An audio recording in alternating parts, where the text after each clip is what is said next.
Office থেকে বাড়ি ফিরে এসে হাজব্যান্ড বলল আজকে চাকরি ছাড়ার উদ্দেশ্যে পার্টি হবে। তো আমরা এখান থেকে বাড়ি থেকে 5-7 মিনিট দূরে একটা ডোমিনোসে চলে গেলাম পিৎজা খেতে।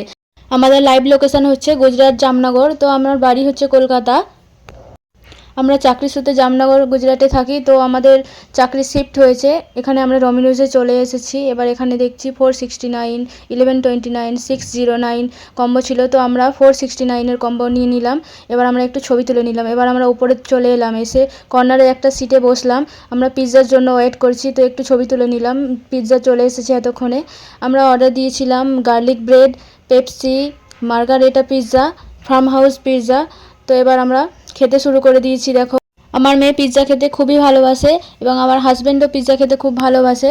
তো এই দেখো পিৎজা কেমন করে খাচ্ছে। এমন করে যদি হেলদি খাবারগুলো খায় তাহলে মায়েদের মনটা একটু ভরে। তো এই দেখো কেমন করে খাচ্ছে। পিৎজাটা খুব টেস্টি ছিল, আমরা সবাই খুব ভালো করেই খেয়েছি। আমি যেটা বলছিলাম, তো আমরা চাকরির সূত্রে গুজরাট জামনগরে থাকি। এই জায়গাটা খুবই ভালো। আমার খাওয়া হয়ে গেছে, এবার আমি একটু কোল্ড ড্রিঙ্কস খেয়ে নিলাম। আমার হাজব্যান্ড এখানে ফোনে কথা বলছে, তো আমার আর এখনও খাওয়া শেষ হয়নি, আস্তে আস্তে খাচ্ছে। এই দেখো আমাদের খাওয়া হয়ে গেছে, ফোনে কথা বলছে। এবার ও লাস্টে একটু কোল্ড ড্রিঙ্কস খেলো। এবার আমরা বাড়ি চলে যাব। তো নতুন পড়াশোনা শিখেছে, তাই 1 2 3 4 ABCD যেখানেই দেখে পড়তে শুরু করে দেয়, তাই আমি একটু ভিডিও করলাম। আমরা এবার বাড়ি ফিরছি, রাস্তার একটু ভিডিও করলাম। আজকের মতো টাটা, ফিরে আসছি নতুন ভিডিওতে।